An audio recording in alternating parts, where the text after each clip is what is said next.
Well, you know, when I taught these, I said, you know, what is it that's on your mind today? And that goes back to the caller's question. What's on your mind? What do you want to write about? And so many of them wrote about, you know, bullying is on my mind. And that's what they would write about. So There you it's go. just critical. We have another person trying to get in, John. Her name is Vicki, she says. Oh. I don't know whether that's true or not, but we'll see. Okay, so now, how long have you been doing this? You know, sometimes you say you're an artist or you're an author and you've just been doing it for a few weeks.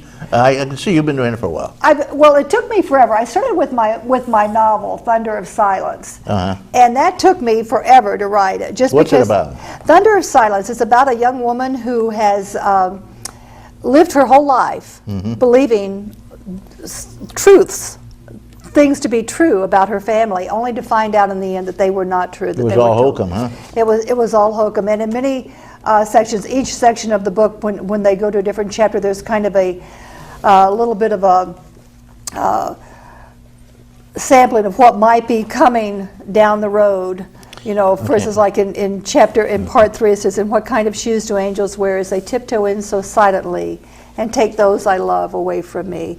Okay, I think we got that caller. Good morning, caller. Good morning. Good morning. Good morning. I'm so happy to see Rebecca. Somebody told me you said your name was Vicki. Our guest is Vicki. Your guest is Vicki, yes. Vicki Westling. Is your name Vicki? Well, it just happens it is. Well, how about that? What a coincidence. Okay. Well, are you enjoying the program? I certainly am. Okay. I certainly am. I admire above almost all else people who write children's books, especially children's books that, as well as entertaining, also have a little lesson within them. I do have a question for your guest. Sure. Okay. Oh, by the way, are we all enjoying this wonderful weather? Oh, This is awesome. it's fantastic. It'll be great for the fire department. They have a barbecue Sunday tomorrow, the 8th of March, down at the fire hall. Oh, wow, how wonderful. Down on Bourne Street, and they have barbecue, and they barbecue this, and they barbecue that. They have takeouts. Now, did you say the 8th of March? Did I say March? Yes. My gosh, I'm ahead of myself. How about the 8th of January? Thank you. Okay. Well, that's all right. I was thinking of wishing everybody a happy St. Patrick's Day, and I said, no, wait, that's March today. Well, that's the trouble with being 72 years old, you know? All the months are the same. Vicki and I have a way to go for that, right? Well, I'm pushing it. Not too hard yet, but I'm pushing it. I was having a horrible time with it, to tell you the truth, and then my classmates had discussed a couple of years ago when we had our last class reunion that we shouldn't wait so long to get together. So a movement grew, and I got an invitation just recently to our 70th birthday reunion, and where most of us are turning 70, and I was having a hard time with 70. Nothing else had ever bothered me, but when I was a kid, if you were 70, oh, the Undertaker, it's time, you know? And so they kind of came around regularly, didn't they? I was getting a little bit depressed about the whole thing, and then when I got the invitation, I said, oh, you're not in the same boat. Misery loves company. So I'm fine with it now. Besides the alternative, you know, I kind of like, I'd just soon turn 70 than the alternative. But anyhow, my question for your guest is there a way that grandparents can, now when my grandchildren aren't that young anymore, but I'm assuming I'll shortly start getting great-grandchildren, to use your books to not just read them, but to get them to understand more about what's going on and why and da-da-da-da-da-da-da. Oh, absolutely. Absolutely. Each of the books, and not only does it tell the story, but when you look at the books, they learn not only the character lesson, but why that character lesson is important, why it is necessary. For instance, in A Sister for Sam, Sam, of course, is this blonde. Sam is this blonde little dog, who is my dog, and his sister is a black lab. Well, he's not happy with that at all. He wanted a brother. Not only that, he says to his mommy, she doesn't even look like me. So his mommy has to explain then, well, not all families look alike. Exactly. And so that's why. And so in A Sister for Sam, he learns that being a blended family, why it's important to accept those who are different, not just because they're different, but because family means love and family means giving. There you go. You know, that looking like reminds me of, we always wondered why my brother looked so much like the mailman who's dead ringer for him. But yes, it's so important for children to know these things. Now, I wish I'd have had your book. I had 2 children. One was a boy, one was a girl. And about 7 years later, I discovered I was going to have another child. And the boy just insisted. Back then, you didn't know ahead of time what kind of child you were having. Right. And the boy insisted that he had to have a brother. He would accept nothing else but a brother. So, you know, labor and all that stuff. And when the doctor told me it was a girl, I did say, all that and all I got was a girl? And it wasn't because I didn't want a girl, because I didn't think she was worthy or anything. It was because I was thinking of my son. Yeah. So anyways, I took the baby home, and we had Jack and Jill bedrooms, so to speak. The girls had to be together, and the boy got his own room. So when he found out he was getting his own room and the girls had to share, he was fine with it. Well, you know, it's really important, I think, to explain to children why things are the way they are. I'm one of these people that you can say, well, do it this way. If I know why I should do it that way, that's not a problem for me. Right. And I think the same thing with children, and even the same thing like with Hannibal Goes to the Hospital. Hannibal gets in a fire, the mice set the fire accidentally. Mm-hmm. But they learn about fire. They learn about how important it is not to play with matches, not to try to light a fire, not to try to get warm, but to get an adult to help them with that, because they find the dangers. Not only do the barkers almost lose one of their friends, mm-hmm. but the mice are very remorseful. So the children see these things and they learn about them. And you would be surprised. Each of these books are like 35 to 40 pages, and so there's a lot of dialogue, there's a lot of vocabulary. There's an opportunity for children to really become involved in it. We call them, well, I don't know if yours are in chapters or not, but chapter books. And one of my best times with my youngest grandchild was when we started chapter books. And the Junie, whatever they were, books, the Junie... the Judy June books. No, the Bloom book. I am Junie B. Jones, or whatever her name was. Oh, okay. Those books. And they were just long enough to pique for kids starting chapter books, to pique their interest.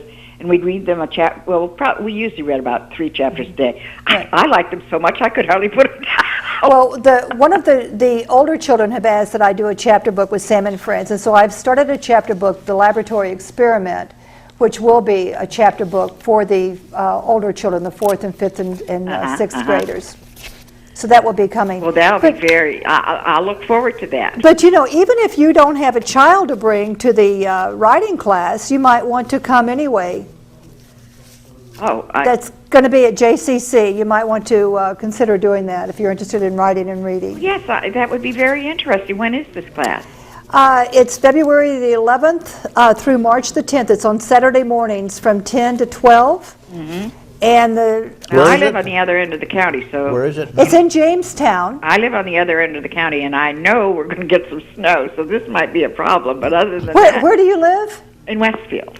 In Westfield? Yes, which is the other end of You can't get much further from Jamestown. Yeah, I guess. Up here. And it's over the hill. Yeah. I know that I see our snow in Westfield, and then I go over the hill, and it's like I'm in a different world. Right.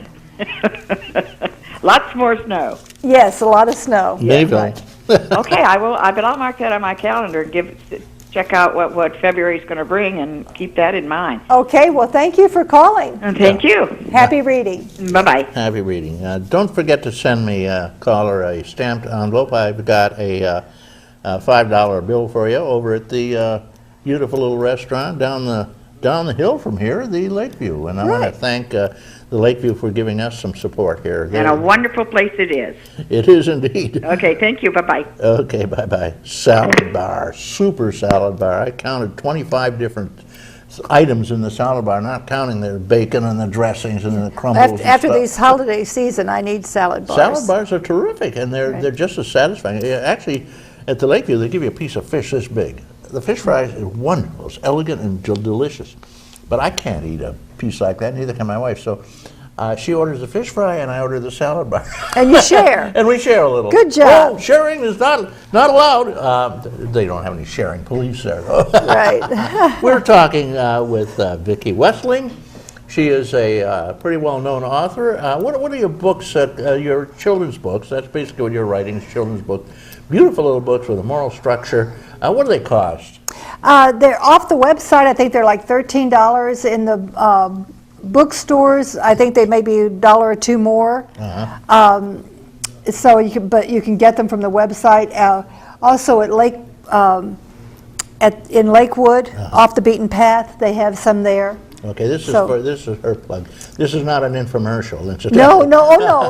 Any bookstore should have them. Yeah, this is Walden Books, Barnes and Noble, they all have You them. can look it up on the website anyway. Right. Okay, Vicki, before we go off the air, and we just have a few more minutes, tell me, what kind of satisfaction does this give you? What is the best part about what you're doing? When I see the children, their faces just light up, or they'll say, wow, that happened to me, or how do I write a book like that, or how do you get to be an author, or what can I do? Can I write a book about my dog? Yes. When they suddenly become inspired and motivated to do their own thing, to do their own writing. I mean, this one little fourth grader was just awesome. We're getting this strange noise. We're out of here. That my 2 minutes are up? No, our whole program's up. It's bye-bye program. I want to give you just a minute of uninterrupted closure. You can close off. Your turn. Okay. If you're interested in working with children, please, please, please call your local schools, your libraries. They're there for you. If you're interested in imparting some kind of moral character lesson for your children, whether it be accepting those who are different, getting a sister when you wanted a brother, honesty, keeping promises, the very basics of daily hygiene, please go to your local store, go to my website, order the books, share them with your children. If you order the books and you're locally and you want me to sign them, call me and I'll be happy to meet you and sign the books for you. Okay, well, thank you very much for joining us, Vicki. Well, thank you for having me. I think you've given a lot of people some tips on how to get into the business and some of the wonderful things you can do with children. People are not aware that you can get a child to write a book, and it totally implants the moral structure. Second graders. Okay. Second graders. Your time is up, kid. You're okay. Finished. I want to thank some special people who helped us out. All righty. I want to thank Chuck Kelsey. I want to thank Devin Taylor, Chris Bird, Randy Bird, Chris Remaker, Jeff Zook, Don Zenz, John Hamels. All these folks have contributed. I'm sorry, caller, we didn't get you in. Maybe we'll have Vicki on again soon, and then we can talk about it. So in the meantime, have a beautiful day. Get out and dance in the sunshine. It's a lovely day. May all that is proud and true and noble abide with you. I'm Reed Powers.